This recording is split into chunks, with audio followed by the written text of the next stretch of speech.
J'ai monté une boîte il y a à peu près 9 ans dans le domaine de ce qu'on appelle maintenant le Web 3, mais qui est le domaine de la blockchain. Moi, j'étais très intéressée par la technologie en tant que telle, la décentralisation et ces technologies décentralisées qui sont nées, on va dire, avec la cryptographie d'abord et puis avec Bitcoin. Et j'ai revendu ma boîte il y a quelques années à un fonds de private equity dans lequel je suis restée. Et là, je suis sortie. Et en parallèle de ça, je suis également depuis 2018, donc depuis maintenant quelques années, au bord de France Digital. En France, on a des très bons ingénieurs, de très belles innovations. Aujourd'hui, en termes de liquidité, de financement, je pense qu'il y a encore beaucoup de stratégies à développer. On a vu en ce moment des mouvements assez fous qui se passent aux États-Unis, il y en a également en Asie. Il reste encore beaucoup de boîtes à développer et on a tout pour le faire. Aujourd'hui, on est au all-time high de Bitcoin, c'est-à-dire que Bitcoin n'a jamais été aussi haut. En fait, c'est la naissance de la blockchain, c'est Bitcoin. Bitcoin, c'est à la fois une crypto-monnaie et la technologie qui est la technologie Bitcoin. Aujourd'hui, c'est un actif, le président de MicroStrategy considère que c'est l'actif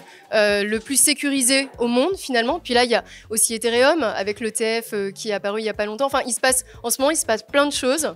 Et voilà, il faut que nous, en tant que Français, Européens, on garde ce rythme-là. Alors, le rôle de France Digital, c'est d'allier des entrepreneurs et des investisseurs du numérique. Ça passe par énormément de sujets, de l'investissement à des sujets, on parle aussi de lobbying. France Digital, c'est né en 2012. C'est le sujet aussi des talents. Et moi, il y a un sujet aussi qui m'intéresse en tant qu'entrepreneur femme, c'est le sujet de l'inclusion et aussi celui des femmes dans la tech. J'ai vu beaucoup d'évolutions positives, ce qui est un